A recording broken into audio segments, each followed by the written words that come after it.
it comes to sales and being in sales, does a good sales presentation have a rhythm and a pace, and why does it matter? This is an important question. I'm Sylvan Bell. I'm coming to you live from Sacramento, California on a perfect day to talk about sales and a perfect day to talk about you.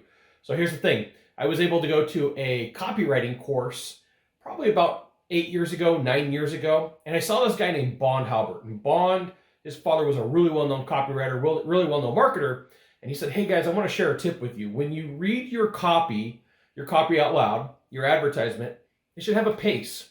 It should have a rhythm. It should have a tempo. And I said, you know what? There's probably some truth to that when it comes to a sales presentation.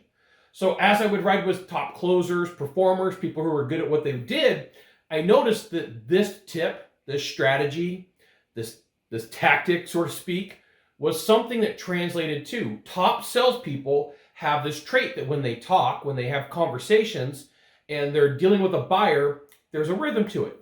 And people who are struggling, people who are frenetic, people who are new, and there's some issues with their presentation, it's a really choppy presentation. And the reason why I bring this up is I really want to help you out with this idea. So if you're like, hey, I'm struggling in sales, I can't find a good coach, I can't find a good mentor, but I did find the video here on YouTube, what's something that I could do? Well, here's one of the cool things that you can implement and take action with where legal. So I'm not giving you legal advice, but I am saying if you can record your sales presentation and put like a metronome to it, so it goes tick, tick, tick, tick, tick, and you're like, hey, how is my conversation?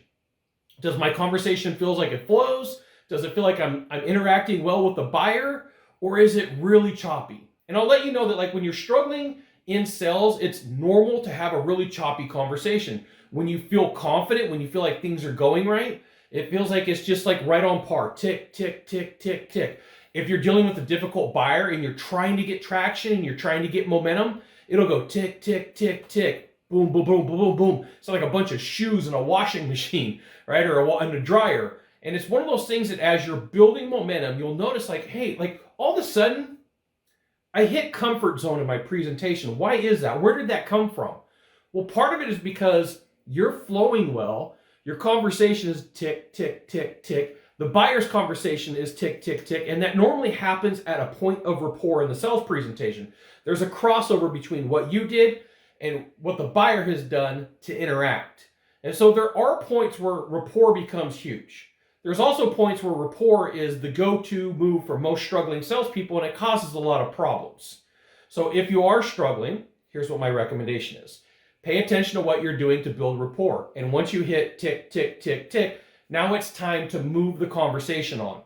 And so what I'll see is salespeople, they'll get caught, they'll hit tick, tick, tick, and they're in that zone. They've got the confidence, but they're afraid to move out of it because they're like, if I move out of it now, the rhythm isn't there, the pace isn't there. But they don't realize it. Like if you didn't have somebody tell you, like, look, pay attention to the rhythm, pay attention to the pace. That's where part of the problem is in your presentation. That's where your struggles are. That's where some of the issues are happening that you don't see. So when I read with salespeople, I'm looking from this perspective, and I'm like, I'm looking and I'm watching and I'm listening, and underneath the table, my foot's tapping, tap, tap, tap, tap. And I'm saying like, hey, is there a pace? Is there a rhythm?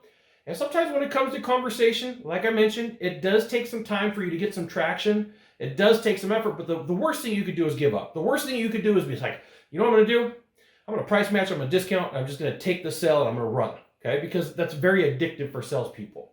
So is there a pace and a rhythm for sales presentations? Is it important? Absolutely. There you go. You got one thing to do from here, just one thing. Find the subscribe button, click on it. Every time I send out a video, you'll get an update. It's the Scott Bell Consultant. So another fantastic video, probably from a cool location. Today I'm in Sacramento, California, giving you these super secret tips about how to look at your sales presentation differently. Now, I don't know of anywhere else that you could get this information or anything else that you can do. Now, super bonus for you hanging around, get your presentation transcribed. Go to rev.com, otter.ai, get it transcribed, and look to see where things are. Because where you're not on that tick, tick, tick, you're going to use a lot of ums, ahs, and filler words. That's one way for you to check it out. Thanks for sticking around. We'll see you soon. Thanks for dropping by. Aloha.